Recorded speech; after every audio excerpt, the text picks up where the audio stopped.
আসসালামু আলাইকুম সবাইকে। কেমন আছেন? আশা করি ভালো আছেন। আজকে আমি আপনাদের সাথে শেয়ার করব মাংস রান্নার রেসিপি। প্রথমে আমরা মাংসটাকে ধুয়ে নিব। আমাদের মাংস ধোয়া শেষ। এখন আমরা মরিচ বেটে নিচ্ছি। মরিচ আমরা কিছুক্ষণ ভিজিয়ে রেখেছিলাম, এখন আমরা ওটা একদম শিলপাটায় পিষে নিব। আপনারা মরিচটা না বাটলেও পারেন, তবে আমার সব মশলা বেটে রান্না করতেই ভালো লাগে। এতে অন্যরকম একটা স্বাদ পাওয়া যায় রান্নাতে, তাই আমি সব কিছু আসলে বেটে নিচ্ছি। তো মরিচের কালারটা অনেক সুন্দর আসতেছে, লাল টকটক। এখন আমরা পেঁয়াজ বেটে নিব। পেঁয়াজ বড় বড় করে কেটেছি, কারণ এটা বাটার জন্য রেখেছি, তো তাই। আমরা এখানে জয়ফল, এলাচ, গোলমরিচ, তার নাকফুল সব কিছু মশলা একসাথে নিয়েছি, আদা রসুনও নিয়েছি। ব্যাপারটা যখন খাবারের, জাস্ট এনজয়। সয়াবিন তেল নিশ্চিন্তে ছেড়ে দিন পুষ্টির উপর। পুষ্টিতে আছে সবচেয়ে শুদ্ধ ও স্বাস্থ্যকর। ভালো খান, ভালো থাকুন। এখন আমরা দিয়ে দেব পেঁয়াজ কুচি। পেঁয়াজ কুচিটা হালকা বাদামি হয়ে আসলে আমরা বাটা যে মশলাগুলো আছে সবগুলো মশলা আস্তে আস্তে হালকা তেলে ভেজে নিব। তো আমরা সবগুলো মশলা ধীরে ধীরে দিয়ে দিচ্ছি। মশলাটা ভেজে নিলে মশলা থেকে আর যে আদা রসুনের যে মশলাটার একটা গন্ধ আছে, গন্ধটা চলে যাবে।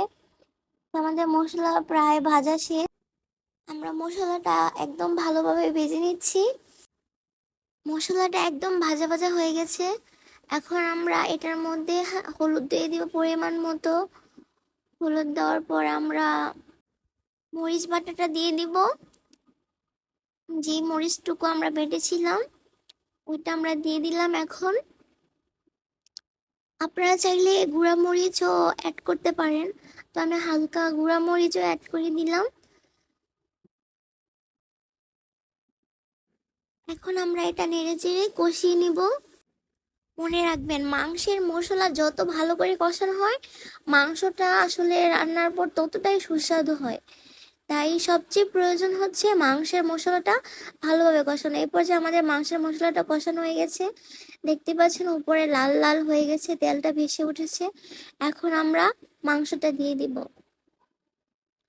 আমরা হাফ কেজির থেকে একটু বেশি মাংস নিয়েছি, তো এই মাংসটা এখন আমরা কষিয়ে নিব ভালোভাবে। মাংসটা আমরা আগেই ধুয়ে রেখেছিলাম, তো এটা এখন আমরা নেড়ে চেড়ে দিচ্ছি যাতে সব মশলাটা মাংসের মধ্যে লেগে যায়। তো এভাবে কিছুক্ষণ নেড়ে চেড়ে আপনারা ঢেকে দিন।